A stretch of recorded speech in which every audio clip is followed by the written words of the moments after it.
तो वही भक्त के ई महसूस नहीं होई है जे हम भूखल छी। मां हमरा पास धर्म छै ने त धर्म से बढ़ के हमरा धन दौलत नहीं है। सबसे बड़ा हमर संपत्ति या भगवान के भजन छी। शिव माता जी गई बांधी औ गए धरा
बाबा अंधु की बचन सुन के बाबा अंधु की बुढ़िया मैं बेटा अंधु के कहे अंधु सुन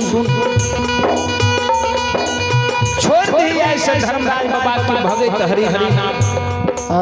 ए धर्मराज बाबा की भगत हरि नाम गावे में कोई आमदनी नहीं है। छोड़ दे धर्मराज बाबा की पूजा पाठ और दिन सच्चा हम कहे लियो ये छोड़ दे धर्मराज बाबा के भगत हरि नाम। लेकिन तू हमर बात नहीं मान ली बेटा अंधु। समाज में सब की बेटा या पोता दिल्ली पंजाब मद्रास से कमा खटा के लाबै छै आ कथा कथा जमीन अरैज के बिगहा लगाबै छै।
श्री बाबू ही मां बहन सब ध्यान देबे बाबा अंदू कहे मैं धैर्य बैन ले धैर्य बैन कराओ ए भगवान के घर में देर या अंधेर नहीं अगर ए भगवान के सचमुच में हम धर्म के बनियार हेबे आ सचमुच में धर्मराज बाबा के एक बलापन उम्र से भगत गुणगान करने हेबे तन मन हृदय लगा के निस्वार्थ भावना की पूजा अगर करने हेबे धर्मराज बाबा तो धर्मराज बाबा एक न एक दिन आधार मई के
श्रद्धालु श्रोता ये हमारी मां बहन बाबू ही है बाबा अंदू बुढ़िया माँ के कहे माँ हम धर्मराज बाबा की भगत हरि नाम गायब के लिए ये हम हमरा 5-10 दिन की हमरा जगरना ये थकावत ये माँ हमरा सुतैल दे अगर कोई हमरा खोज में आबो तो ओकरा हमर नाम नहीं बताई है कि बेटा अंदू हमरा घर में हमरा कुछ देर आराम करई।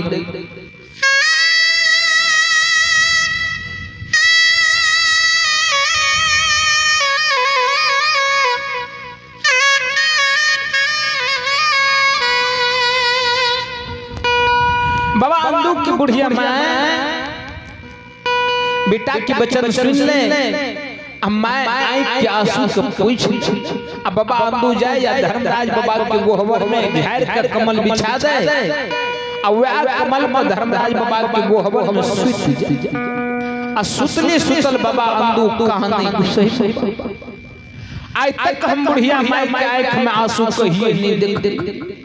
आज धन संपत्ति के लिए माई का आँख सुत लागल जी। हम अपना जीवित बेटा अंदू के दिन दुर्दिन जो देखिए, हम अपना जीवित जब बेटा अंदू के धन संपत्ति के देख देखिए नहीं नजर से तो हमारे हृदय खुश भए जाई। हे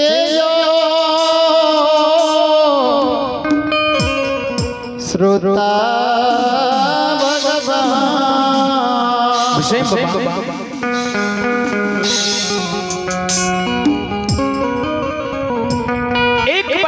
उम्र से तोहर हम भक्ति के लिए झाल मंजीरा बजा बजा के गांव गांव में भगत हरि नाम के लिए गुस्से बाबा तनियो त दया नहीं आई। अगर हमरा माई के शौक हमरा माई के मन की मनोकामना अगर नहीं पूरा करब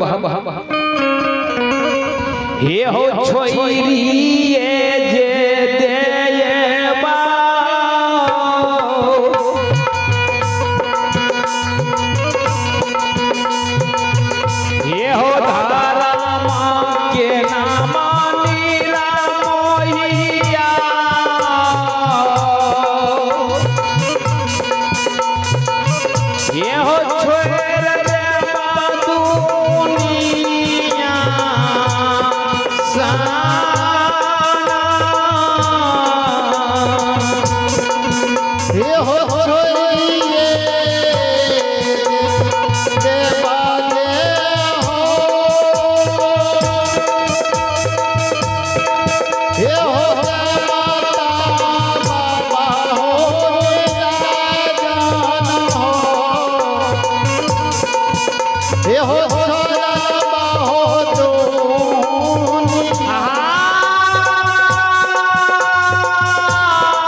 श्रद्धालु स्रोत शिक्षित वृंद, आइए एक महान दानी का नाम सुने। महान दानी बाबू अपने संजीत कुमार वार्ड सदस्य, संजीत कुमार वार्ड सदस्य, ग्राम चिकनोटबा की ओर भगवान के दरबार में, श्री हरि ठाकुर जी के दरबार में, महान दानी के दरबार में बड़े उदार भाव के साथ सारधा के साथ शानदार 51 रुपये की पुरस्कार दिए। एक बार श्रद्धालु के नाम पर जोरदार ताली हो जाए। महान नानी दाता की जय हो, उनकी समस्त परिवार की जय हो, महान नानी बाबू की पूजनीय माता और पिता की जय हो। जय हो, जय हो महान नानी दाता की जय हो, उनकी समस्त परिवार की जय हो, उनकी पूजनीय माता और पिता की जय हो, दादा और दादी की जय हो।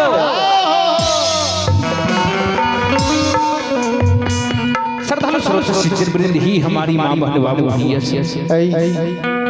तो ही दिखल जाए। बाबा अंदू धर्मराज बाबा के गोहबर में कान असुरता लगैने, धर्मराज बाबा के गोहबर में बाबा अंदू तब भगत के जगारना या भगत के थकावट याद रहे। बाबा अंदू का आलस आबि गेले, बाबा अंदू सुति गेले। अंदू बाबा के कानम से, बाबा अंदू की बुढ़िया माई के कानम से धर्मराज बाबा है अपना रूप का छोड़ कर दुर्बल संत ब्राह्मण के रूप में बाबा अंदू के द्वार पहुंच गए। 7 दिन 7 रात के भूखल अठमी के उपासल बाबा अंदू के द्वार पर धर्मराज बाबा स्वयं अइले। अंदू पंजियार नाम नहीं धर्मराज बाबा, अंदू पंजियार नाम लाग कर नहीं, अंदू दानी नाम लाग कर पुकार करे, हे हो अंदू दानी,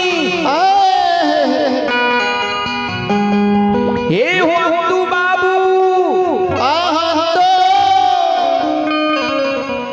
घर छबाहर एक बेर आब के द्वार पर भेंट किया।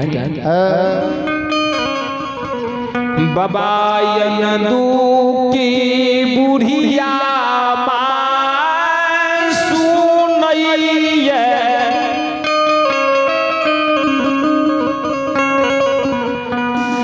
बाबा अंदू की बुढ़िया माय जब सुनर, बाबा अंदू की बुढ़िया माय 80 वर्ष के वृद्ध रहे, माय ठेघुनी के सहारा से चले बुले जी। ठेघुनी के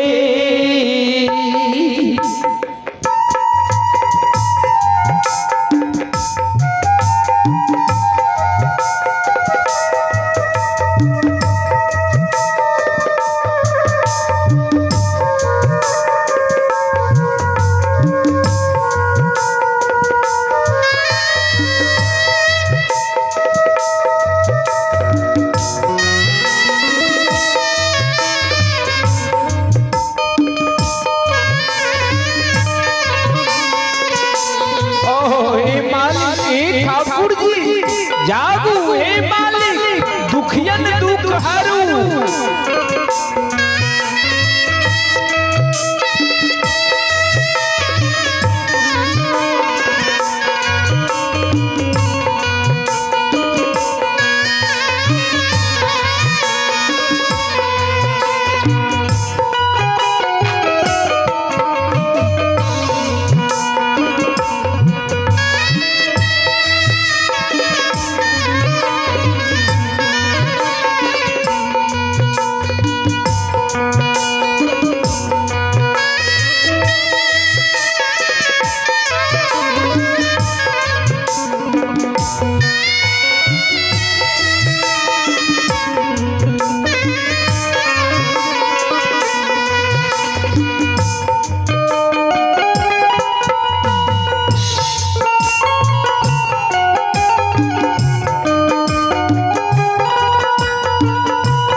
श्रोता बाबू ई हमारी माँ बहन बाबू भैया से ध्यान मैं ठेघुनी के सहारा लेलकै आ ठेघुनी से ठेघने मैं टुघरल मैं आंगन से द्वार पर जब मैं आंगन से द्वार अइले तो दू मूर्ति संत बाबा दू मूर्ति ब्राह्मण बाबा पर नजर गिरी सिर में तिलक ध्यान बगल में भस्म की झोरी पोथी पुराना काख में दबई नहीं है 13 ताग जनों का नाम मरल मैं बुझ गेले संत बाबा आइले मैं ठेघुनी के सहारा से ठेघने गेले आ संत ब्राह्मण बाबा के आगे में दोनों कल जोड़ के खड़ा भ गेले बाबा कौन कारण से दुखिया है गरीब के द्वार पर दिए कल के मां अंदू दानी के नाम सुन के लिए मकमापुर में सुनलिए जे अंदू दानी ए मकमापुर में अन्न दान करइए भूखल का अन्न दइए पियासल का जल दइए अंदू बहुत बड़ा दानी है मकमा में आगे पे के